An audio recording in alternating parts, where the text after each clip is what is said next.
The 2025 Arnold Strongman Classic has come to a close, and spoiler alert, I am a three-time champion, joining only Hafthor Bjornsson and Zdrunas Savickas as those who have done it 3 times in a row. And Brian Shaw is added to that list as the only people to ever win 3 Arnolds. I'm very fortunate. I've done it in my first 3 Arnold Strongman Classics. I'm going to talk today about the whole competition, the lead up, some of the results, and how everything went down behind the scenes. Leading into the show, I was really confident on some days and really not confident on other days. And this is mostly injury related. So I tore my bicep at the Rogue Invitational on a 400-pound axial clean and press. It was my right bicep. And over the course of my off season, which lasted for about 8 weeks, it just wasn't getting better. It was continuously painful. I would even lift a suitcase and that would be enough to set it off. So there's some things I wasn't able to train. I'll get into that in a little bit. The second thing is split jerking hurts the back of my knee. Now we had the big jerk as one of our events, max split jerk, and my left knee had a muscle called the popliteus continue to spasm. When that muscle spasms, it attaches from your femur onto your fibula, and it makes it feel like you've torn your lateral meniscus. It makes it hard to lock out your knee and makes it very difficult to stabilize any sort of weight if you are holding it on your chest. So something like a log press on a bad day with my knee, I almost couldn't even stand up with the log, never mind try to drive and press. That being said, in training, I was doing some things that I had never touched before, some deadlifts and some overhead presses in terms of effort that were just nowhere near any efforts that I'd had to give for the same weight before. So I knew I was physically capable of doing more than I ever had, but I knew that there was some variability, and it was possible that things wouldn't go as well. Couple that with the challenge of being expected to win everything I turn up to. Now I've won 10 of the last 11 shows. It's a lot of pressure. It's really challenging. I either come first or have to explain what went wrong. And thankfully today, I'm going to explain how I came first. Now, coming into the show, it was a stacked lineup. You had myself, of course, you had Hafthor Bjornsson, 3-time Arnold Strongman Classic champion and former World's Strongest Man. Tom Stoltman, 3 times and defending World's Strongest Man. We have Lucas Hatton, who is a phenom. And if you guys don't know Lucas yet, you will very soon, especially when you find out the full results from the competition. Austin Andrade, a top 10 at World's Strongest Man. Trey Mitchell, same thing, has finished 4th at World's Strongest Man. Evan Singleton, potentially the most physically capable person on the planet when it comes to strongman. Bobby Thompson has podiumed at the Arnold twice, and then newcomer Nick Gardione. We had Maxime Boudreau in there as well, but he had an injury on day 1, and that meant his competition was cut short. So there'll be very little chat about Maxime here. He tore his bicep. All the best to Maxime on his recovery. Now let's get into the events. We started off with the max deadlift, and this was hyped a lot because Hafthor Bjornsson was going to try to break the deadlift record. Sort of. Just to explain this, it's an elephant bar, which is easier than a traditional bar. I will accept no other stance. It is easier. It comes off the ground higher.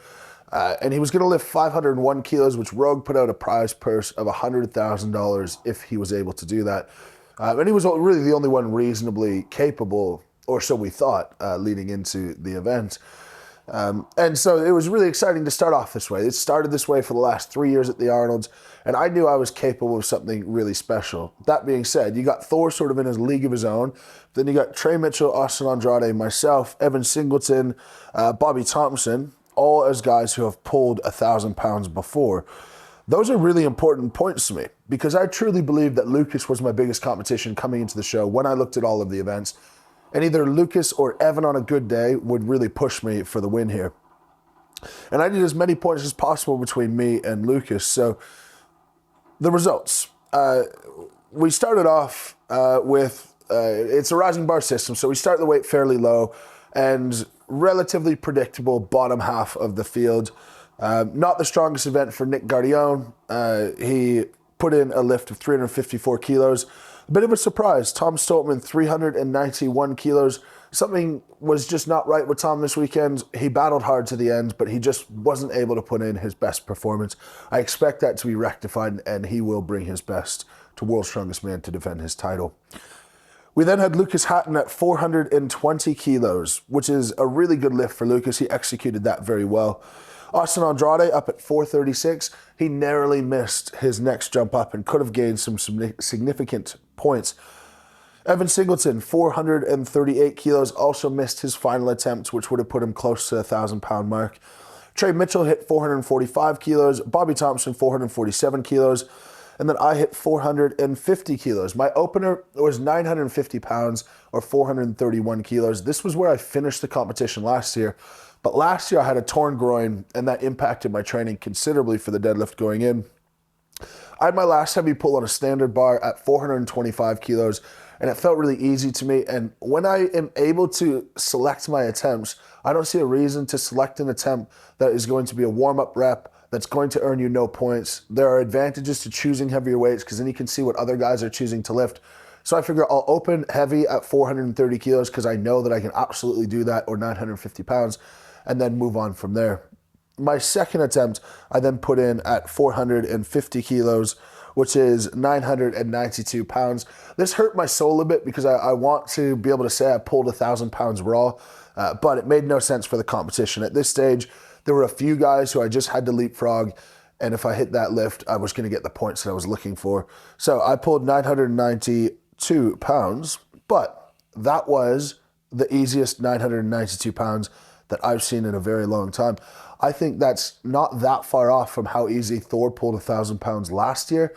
And I believe I had about 1,020 to 1,030 in me on the day.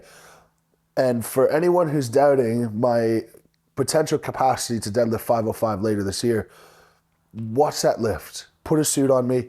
The speed of that lift for me in a suit at 450 kilos would probably be speed matched to about 480 kilos, 485.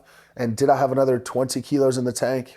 It's damn close. So we're going to have some fun later this year when that deadlift world record gets set up.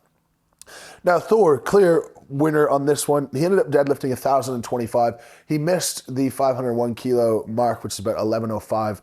That being said, after seeing the 1,026, I don't think anyone thought that that was going to go. It just wasn't his day. A lot of things have to go perfect. You have to feel perfect for it to happen. 1026 moved a little bit slow. That's not a good prognosis for being able to add 80 pounds to that and go again. So valiant effort, and I think it's great for us to be able to put ourselves out there and say, I think I'm going to do this, and I'm going to do this, and this is going to happen. And when it doesn't happen, even if you've committed to your prep, it's just sort of you got to take it on the chin, move on, and I know Thor will, and hopefully he's back to try again in the future. This took us into event number 2, the overhead medley. We took a 250 pound dumbbell single arm overhead into about a 275 pound stone press into a 430 pound log press. And this log is not a normal log. It's the Austrian oak, which when put by itself, normally about half the field, 3/4 of the field can get it, but there's about 1/4 of the field who can't get it as a standalone event. And that means this is a very, very difficult thing to do. When I was watching these results, Trey Mitchell predictably put up a very good result with 3 reps. Lucas Hatton predictably put up a very good result with 3 reps, but some other guys faltered. We had Bobby Thompson not able to lift anything past the dumbbell. He missed out on the stone press. Evan Singleton went for the 195 kilo, 430 pound log. We did have an option of a lighter log, which was just under 400 pounds, I believe. But he gassed himself on the 430 pound log, wasn't able to get the 395 pound log, we'll call it. Tom Stoltman, similar story. He went for the heavy log, missed it, went to the light log, but was able to get 1 rep towards the end.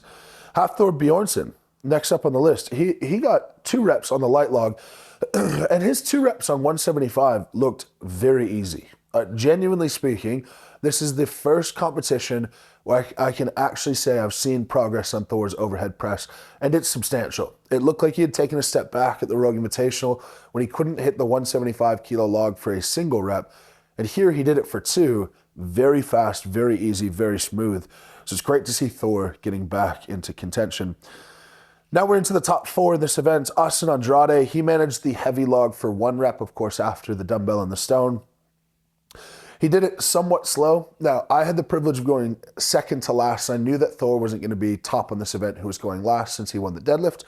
And so I knew Lucas and Trey were going to be the top marks to beat with 3 reps on the heavy log each. Austin Andrade had 1 rep on the heavy log, but he did it very slow, very calculated. This is a time split event. I made the decision that I was going to go for 1 rep on the heavy log. That's top 3. Those are the points that I need. It would have been a major push for me to get 3 on the heavy log, and I'll talk about why in a second. I'd done 2 in training, very easy, very smooth, and I think on a perfect day I could probably have hit 3, but I wanted to conserve that energy, and so I thought just go for 1. Now tactically, that meant that I put my elbow sleeves down at on the pads for the log. I was going to be too slow if I was to do that to get multiple reps on the log, but all I wanted was the 1. Now, the sleeve helps for the dumbbell, but makes the stone really difficult. So I didn't want to wear sleeves for the stone just so I could secure that, because you got to get the stone so far down on your chest, your arms so far down on your chest.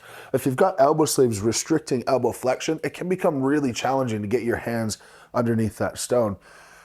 So I did the dumbbell, no problem. I did the stone, no problem. Went over to the log, put on my sleeves, put on my chalk, went to clean the log, and nearly gave the spotters a heart attack. I've been having issues with my log cleans, and this is related to my bicep. This is not the same problem that happened at the Rogue Invitational. The Rogue Invitational, it was just a bit of a mindless mistake when I messed up on the log clean. This one is because this motion, even right now, pulling down on my hand makes my bicep quite tender and sore. I don't have the same power to restrict the log from sliding down my body. I've run into that problem many times in prep, and that's the only part of the log press that I find hard right now. Once I get it onto my chest, I feel like I could press 220 kilos right now. I just need to get this bicep sorted to be able to get the log cleaned up there. Couple that with a bit of a difficult situation on my left knee where I have that popliteal spasm. That means that going into deep knee flexion is really hard. So I got to work on that because I can't sit into my log cleans the same. Both of those combined mean the log sat too far down on my stomach. When I went to clean, it sort of finished on my chest, and I had to do I suppose it's now a signature of mine, saving the implement by folding my body backwards in half. Managed to do that, press set the 195. The one thing to note, it looks somewhat difficult, the 195, but for me, I think that the more power I put through my legs, the more variability I'm going to have whether I can complete the lift or not. So it felt light on my chest, and I gave about 60% of the leg drive that I could have, just so I didn't throw it out of position, and I knew that I'd be able to just press that log out, no problem, which I did. I got top 3. I was a bit annoyed with myself, but moving on. Now, we're moving on to the frame carry. At this stage, I had got into the lead, which meant that I get to go last. I get to see what everyone does. That was a big advantage for the timber carry because last year we had a few guys finish under 10 seconds with really strong results. Me, Thor, and Mateusz. And we had about half of the field finish. Now, for whatever reason, on this day, we had half of the field finish, but nobody had a good time. The closest good time I had when I went up was 12.37 seconds. For context, I did it in 7.1 seconds last year. And to go through some of the results, Trey Mitchell, this is his Achilles heel. Otherwise, he had an unbelievable competition. He came last in this event, but was able to move the frame, which is an improvement over last year. So you can take the win where you get them. One surprise, Tom came third to last on this event. He came 8th, moving the frame 12 feet of the, I believe, 35-foot ramp. Moving up the results, Nick Gardione had an okay result. Maxime Boudreau, I will explain this now. There's a bit of controversy on the frame. So there's a black line towards the top of the ramp, and that when the frame crosses that, that's when it's dictated that the attempt is over, and you've completed the run. So we were told in the rules meeting, if you slide the ramp, the implement over, it's not going to count. I pushed back on that a bit because it was from a complaint last year, which presumably was about me. There seems to be a complaint about something I do every competition, presumably because I win. But it was that you're moving so fast, you actually drop it before the line and it slides across. So they wanted to institute some type of rule to make sure that it wasn't over the top, it wasn't horrible, it wasn't, you weren't pushing it along. And that's basically what it became. If you pushed it along, it was not going to count. If you dropped and it happened to go over itself, then that's fine. That's why my run counted and Maxime's didn't. I dropped it, I don't know, maybe an inch before the line. intentionally because I didn't want to do what Inez did last year, run the frame into the back and bash my face off of the frame. I think that's a horrible rule. I think they need to take a serious look at that. The ramp slanted up is enough that it cannot slide when you're on the difficult part. Once you get to the flat, you got 5 feet. And then after the line, you got about 1 foot. And so for us to have the frame in the air for the 1 foot, it's really dangerous. I think it's inappropriate. I don't think it contributes to the competition. It's confusing for the fans. For me, Max's run should account, as should everyone else's. Austin Andrade had a good result. He had 18.94 seconds. He has an incredible grip. He's just not the fastest guy in the world. I assume self-admittedly. Evan Singleton managed to finish the frame this time, but it was a challenge. He dropped it a couple of times and finished in 18 seconds. Lucas Hatton, major surprise. He's got really small hands and fat fingers, and generally that means your grip sucks. His grip doesn't suck. His grip is really good. He did this in 1 crack. I don't know why he went so slow. Lucas is really fast. Potentially he was just unfamiliar with the implement or unfamiliar with the event, or maybe he didn't have the confidence in his grip to actually run with it. But he was really slow and deliberate. 13 seconds, 35 feet, you're moving 3 feet per second, basically 1 step every second, a cadence of like, and that to me, I think he left a couple of points on the table there, for sure. So I knew that I had to go. I wanted to beat my 7.1 from last year. I was going up the ramp, and I just didn't get a good pick from the get-go. Reason being, I tore this callus here last week, and it was in the last frame session. I thought, okay, if I tear my callus here, this is the last time I can do it, and I should be okay. Lo and behold, I tear a callus, and it was mostly okay. Then it tore open on the deadlift. I didn't know how it was going to hold up on the frame. I was definitely concerned going into the event. Ultimately, it held up fine, but I didn't have the same power that I would have before. So my left hand slipped off before my right hand due to that callus, when traditionally my left hand is my stronger hand.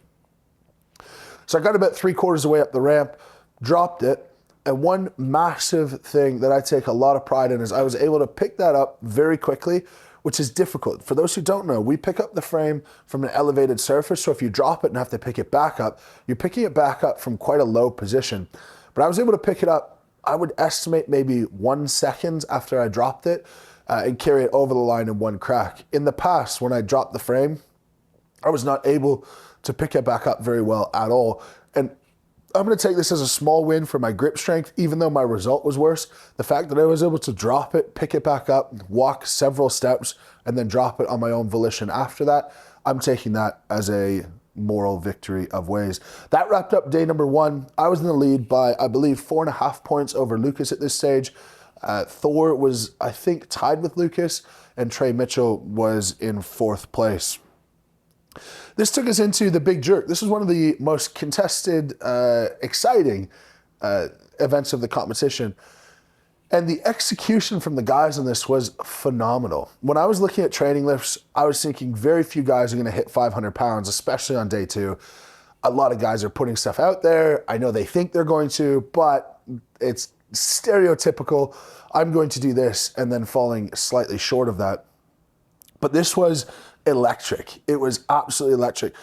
The challenge in this event was we had 4 attempts that we were allowed to give. So you put in your first attempt, you do that, and then you can put in your next attempt after.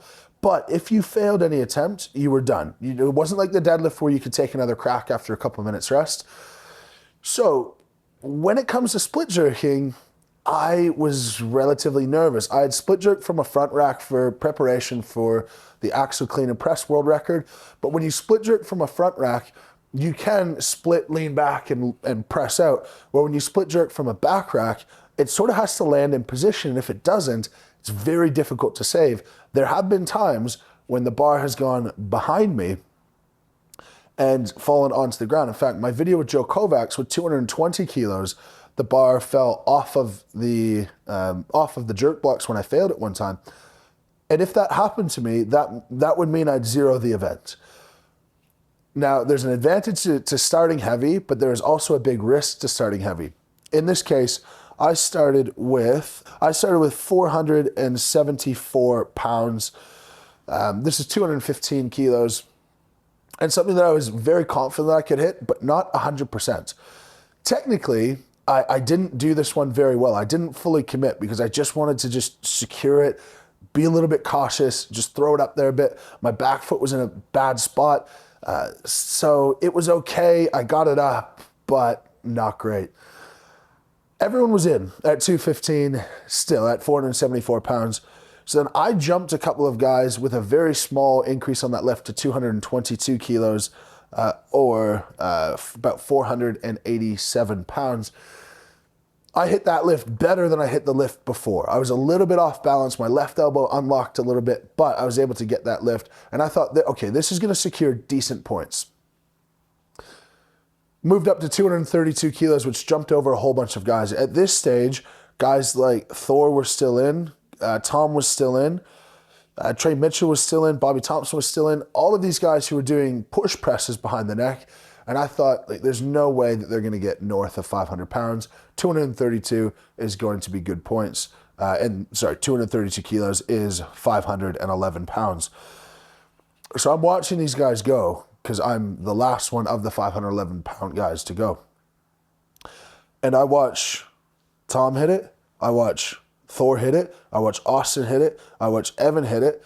Lucas Hatton, I don't think he had come out at this point. Or sorry, he came out at this, so he hit it. 6 guys had already hit it. So if I missed this lift, I would come 7th in the event. I have failed 232 kilos many times before in my basement. I have shouted expletives at 232 kilos. I've done it without a belt and without sleeves, but after great difficulty. So it was by no means a guarantee. I went out knowing that if I missed this lift, I'd probably lose the competition. Another difficult little nuance to this, normally the time starts when we have our hands on the bar and we say we're ready. This time we had 1 minute and the time started as soon as we were told that we could walk out. So you don't get to the bar until there's about 50 seconds. If there's any messing around, you don't get the bar on your back until there's about 45 seconds left. And with the split jerk, I like to know that I have multiple attempts if I need them. And so my whole goal was just get to the bar as fast as possible, get under it, commit, and if you miss it, make sure to drop it on the blocks and go again. I hit 232 very well. It was the best 232 I'd ever done. Was not technically perfect, but was good enough to have that land in a locked out position and to hold it for a very solid lockout.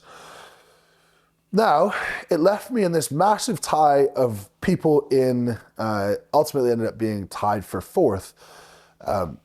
I went up to 242 kilos. This was a big risk. There were other guys who went to 237, and the challenge here, now 242 kilos is 546 pounds.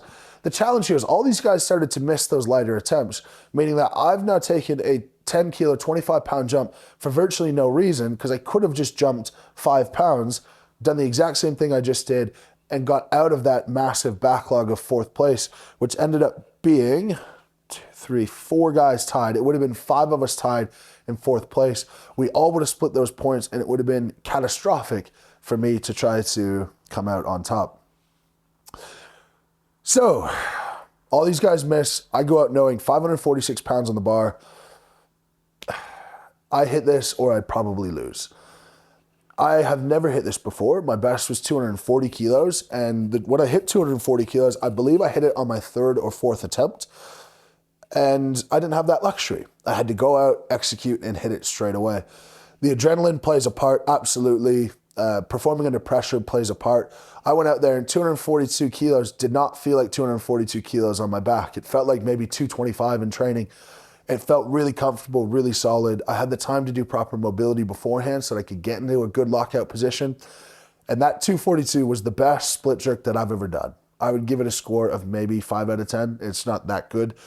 Regardless, I was able to knock out 547 pounds, 546 pounds, locked out overhead, solid. It was never in question. I didn't have to press it out.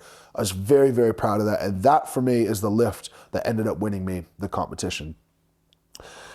Lucas Hatton. I did 535 pounds. Lucas Hatton did 546 pounds. He was in a league of his own. He did really well. he hit, I believe that's 247 kilos, but regardless, 546 pounds. I was good for 546 pounds. I was good for 550. Lucas was probably good for 560 plus. I would have gained no points. But probably the most impressive feat of strength, Lucas and I both split jerking, the most impressive feat of strength was Trey Mitchell hitting 535 pounds in a push press. That is absurd, absolutely absurd. Now, for those who don't know the difference, push press, you're catching it with bent arms and pushing it out, whereas split jerk, you try to lock your joints before it hits you so that the weight lands on your spine and your legs, which obviously are much stronger, and you don't have to rely on that press out power. But Trey has that press out power, probably the strongest presser in the world outside of Iron Bibby. So this left me with a 2 points gap over Lucas Hatton with two events to go, the carry and drag and the stone to shoulder. At this stage, we had pulled away considerably, and it was going to be a two-man race for the title. The carry and drag was two large wooden logs onto a sled, onto a backwards drag. And this is really unpredictable. The Arnold's has done this a couple of times, one time with the Stein Toss-In, and now with the timber trial, where it's hard to predict who's going to do well on this, especially when you don't really know how the weight of the sled is going to act. We could have a 500-pound sled impossible to move. We could have a 10,000-pound train that's not too bad. So even the weight means nothing. You really have no idea. Watching the guys go, there was a bit of a backlog of guys between 38 and 43 seconds. And I knew that I had to put in a good performance to beat those guys. I thought Lucas would lose a few points here. I didn't know if he would have the conditioning or the speed to be able to pick up good points. He ended up coming in third, but when I went out to go, he was in second. Thor set a time of 31 seconds. There is a major advantage to being 450 pounds when you're leaning backwards to pull a sled. He just sort of has to lean his body into it and the thing starts to fly. Lucas is not dissimilar. He's 370-ish pounds. And so he can lean into it and get it going a bit, but of course not to the same extent as Thor. So Thor was at 31 seconds. We had Lucas at 37 seconds. And we had Tom Stoltman at 37 seconds as well. So, sorry, Lucas was in third. He was slightly behind Tom. So we had Thor had an unbelievable time. Then we had Tom 6 seconds behind and Lucas a fraction of a second behind him. I wanted to get between Thor and Tom. That would be perfect for me. And I didn't think I had a realistic chance of beating Thor's 31 seconds because I just don't have the body weight to be able to move a sled that fast. So I carried the log. I wanted to go at, say, 90% speed just to make sure that no mistakes were made, that I stayed steady, stayed on my feet, and there was nothing catastrophic. Loaded the first log, no problem. Loaded the second log, no problem. Started to drag the sled. And when I got my body into the right position, which is leaned back so that the angle of the rope is the same as the angle of your body, the sled just started to move really easy, almost to the point where I could get ahead of myself and fall over. And so I actually had to temper how hard I was pulling as not to fall over. Ultimately, my time came in at 35 seconds. This was perfect. I did not have a chance of getting 31. I could have made a mistake and gone over the 37-second mark and lost valuable points. But this put me in second place, meaning that I was in the lead by 4 points going into the stone to shoulder. I had 7-point gap over Thor, so that wasn't a big concern. I was 4.5 points ahead of Lucas. I figured on the stone to shoulder, we had a 400-pound stone, a 350-pound stone. I thought I would be able to do one rep on the 350-pound, and that would be the competition victory for me. Lo and behold, everyone performed. Literally everyone had a great results. We had Austin Andrade, an unbelievable 4 reps on the 400-pound stone. Lucas Hatton, 3 reps on the 400-pound stone. We had 2 reps on the 400-pound stone by Tom Stoltman. And 2 reps on the 400-pound stone by Trey Mitchell. At this point, I knew that I needed to go out and get 1 rep on the 400-pound stone to be able to beat Lucas on overall. And that was way more work than I thought I was going to have to do after seeing everyone go. I knew I was capable. I had done a 180-kilo stone or 400-pound stone with chalk only and a very smooth stone back in training. and I'd never done more than 1 rep. Now, I did it with chalk, and we were allowed to use tacky towels, which is definitely easier, and these stones were a bit rougher, but at the end of competition, nothing is a guarantee, and I know that, and I feel that. So, 400-pound stone, I walk out, and I always feel in these moments that it goes by so fast. There's so much build-up, and so much nervousness and anxious energy and excitement going into an event. I'll walk out from backstage, everyone's on their feet, and by the time from when I walk out to when I'm at the stone is maybe 6 seconds, 10 seconds maximum. And it's on faster than you can think about it. I go down and I pick up the stone the first time, and it just felt light. Into my lap, it was light. I had no concern. It felt sticky. I extended that first rep up, and it's the easiest 400-pound stone to shoulder I've ever done. I took an extra couple of seconds to stabilize it because I just didn't want any sort of disaster, any controversy, anything going funny. We also had to make sure that the stone fell forward onto the pad. If it didn't, you wouldn't get the rep. So I wanted to make sure that I knew exactly where it was and I could put on the pad and be very careful about it. And I did just that. I got the 1 rep on the stone. I put it down. And I had calculated this myself mathematically, that this had me win by a 0.5 point. And I believe that was true. But since it felt easy, I did 1 more, not to do something for the crowd. I've retired from doing something that I don't have to do after tearing my bicep, but to make sure I gave myself a buffer on the chance that I did my maths incorrectly. So I did a 2nd rep on the stone. My extension, the 2nd time, was not near as good, but I was able to catch the stone, save it, lock it out. And this was probably the most satisfying Arnold finish I've ever had. Year 1, when I won, it was a frame carry, and it was sort of a lackluster performance. I had to pick the frame up 4 or 5 times. Year 2, I didn't even have to do the final event. So this is the first time I feel I actually did something good to win the show in the final events, which is a different feeling, and it feels good to execute under pressure. But ultimately, the final tally, I had 51.5 out of a possible 60 points. Lucas Hatton, 2.5 points behind me at 49 points. Then Evan Singh, and then we had Hathor Bjornsson in 3rd at 42.5 points to round out the podium. Shout out to Austin Andrade as well, 38.5 points coming in 4th. Really, really good performance. Now, those 51.5 points that I got, where could I have picked up more? I have to be critical of myself because that's what you have to do when you're on top. That's what has to keep me motivated. The deadlift could not have gone better for me. I think if I knew Thor was done at 10:25, I think I could have taken a crack at 10:30. I would give it a 40% chance of happening, but certainly possible.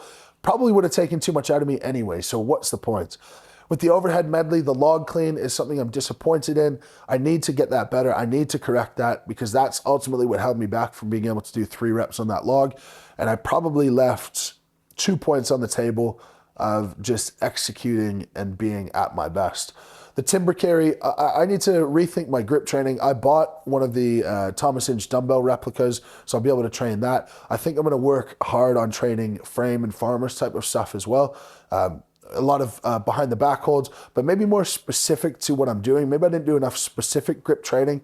And certainly the more I can get my fingers stronger, the less that I have to sit a weight deeper into my hand and the less likely calluses are to rip. I think I'm also going to start moisturizing and like sanding down my calluses on a regular basis. There are half the people who say don't do it and half the people who say you have to. So I'm going to try doing it and see how that goes for me. But ultimately, I think if I have stronger hands, these things won't be a problem. The big jerk was as good as it could have been. 2nd was my limit. I probably could have hit 541, 546 pounds and not tied with Trey. So maybe a 0.5 point on the table, but certainly not a major. The carry and drag, 2nd place again. I think that was what I was going to be capable of. And stone to shoulder in 4th place. Technically, I believe I could have tied for 1st on that. I had 2 more reps in me on that stone. So I probably could have been up another 2.5 on that total. Regardless, Lucas, 2.5 points behind. He made me work.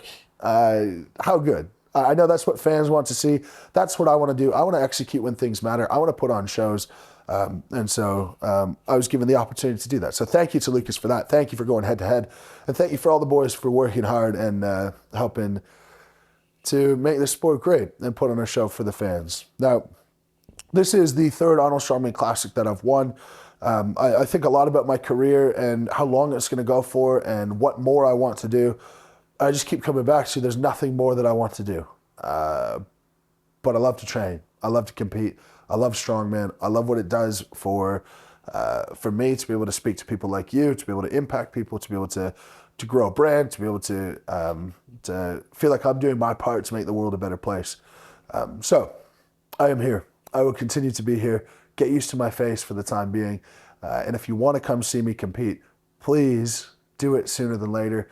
It could be another year. It could be another 5 years. It's going to be a year-to-year assessment. My next show is the World's Strongest Man. That is in about 10 weeks' time. And I will come better to World's Strongest Man than I was at the Arnold. I will come healthy. I will come 100%. And I will be coming ready to take the World's Strongest Man title back to Canada where it belongs. Maybe. Maybe it belongs there. Maybe it doesn't. I don't know. Hopefully I can bring it there. Wish me luck in the comments. Thank you to all of you for your support. And over the weekend, there were so many great stories of people who were inspired to start training, or continue training, or hit PBs because of stuff that they've learned from me and the YouTube channel. There are people coming up talking about how I was the one who got them started. People are talking about how I saw your exercise tutorial. And these are the things for me that really moved the needle for me wanting to continue in the sport for a long time. Because if I can help other people be a bit healthier, what better way to live your life than having that type of impact on someone? The support at the booth was unbelievable. We had so many people come through, and we just had a blast. We had a blast speaking to everyone, myself and the team. So thank you to everyone who came out. Thank you for all the meet and greets for everyone on Friday and Saturday after competition and all day on Sunday. If I was a little bit tired on Sunday, excuse me. I had 8 hours of meet and greets after competing. Very difficult thing to do, but I am very appreciative for all of you. Thank you very much for coming out. I feel so lucky and so grateful and so blessed that for whatever reason, this has become my life. And I am right now the strongest person in the world. And I just feel like myself, but there's lots of people who want to listen to me and hear about it. And it's very humbling, very strange. And I always wanted to be strange and always wanted to be humbling. So anyway, thank you very much. Please subscribe to the channel if you haven't already. Leave a comment down below, either congratulations, moose dropping, or tell me how you think I cheated this one, because of my 16 victories, I find a way to cheat them all, according to some people. So let me know how I did it. Thank you very much for watching. Until tomorrow, lift heavy and be kind.